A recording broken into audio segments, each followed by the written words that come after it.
தர வேண்டும் என்று நாங்கள் கோரிக்கை வச்சிருக்கோம். ஐயா பேசியிருக்காங்கன்னு சொல்லியிருக்காங்க, நாளைக்கு அறிக்கை விடுவான்னு சொல்லியிருக்காங்க. அதை நாங்கள் நம்புறோம் என்று நாங்கள் கோரிக்கை வச்சிருக்கோம். ஐயா பேசியிருக்காங்கன்னு சொல்லியிருக்காங்க, நாளைக்கு அறிக்கை விடுவான்னு சொல்லியிருக்காங்க. அதை நாங்கள் நம்புறோம்.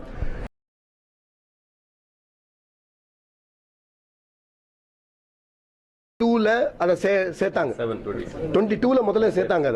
அதை எடுத்துட்டு செக்ஷன் 27ல, அதாவது செக்ஷன் 27ல என்ன சொல்றதுன்னா, போலீஸோ இல்ல ராணுவத்திலேயோ நாய்களோ இல்ல குதிரை 7ல, அதாவது செக்ஷன் 27ல என்ன சொல்றதுன்னா, போலீஸோ இல்ல ராணுவத்திலேயோ நாய்களோ இல்ல குதிரை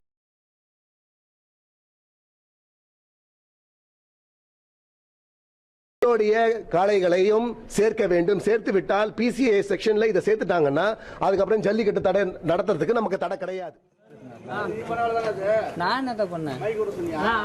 தடை நடத்துறதுக்கு நமக்கு தடை கிடையாது.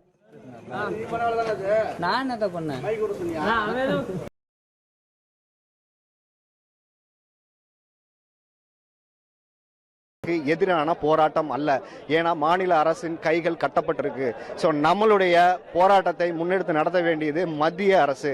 ஸோ மத்திய அரசு சட்ட ரீதியான ஒரு போராட்டத்தை நம்ம முன்னெடுக்க வேண்டும். இப்போ எல்லாருமே நம்ம சட்டத்தை மீறக்கூடிய ஒரு செயல்கள் இங்கே யாருமே செய்யலை. 4 இளைஞர்கள் ஒன்றா கூடாவே ஏதாவது அரட்டை அடிப்பாங்க அப்படிங்கிற அபிப்பிராயத்தை சுக்குநூறாக்கி ஆயிரக்கணக்கான, என்ன சொல்ல போனால் தமிழகம் முழுவதும் லட்சக்கணக்கான இளைஞர்கள் வெவ்வேறு இடங்களில் ஒன்று திரண்டிருக்காங்க. தங்களுடைய உணர்வுகளை ஒன்று சேர்த்து தங்களுடைய அடையாளத்தை மீட்டெடுக்கணும் அப்படிங்கிற ஒரே பார்வையோடு இது அணுகி இருக்கிறது.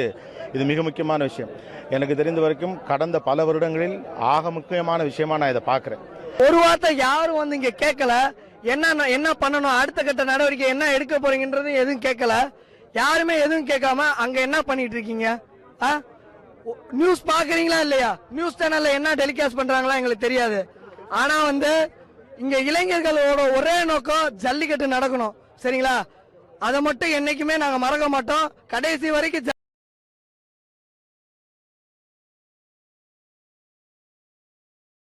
இவங்க குரலையும் கொஞ்சம் கேட்டா நல்லா இருக்கும் அப்படிங்கிற ஒரு விஷயத்தோட நிறைவு பெற்றிருக்கிறேன். ஜல்லிக்கட்டு வேண்டும், கண்டிப்பாக இந்த வருஷம் நடக்கல.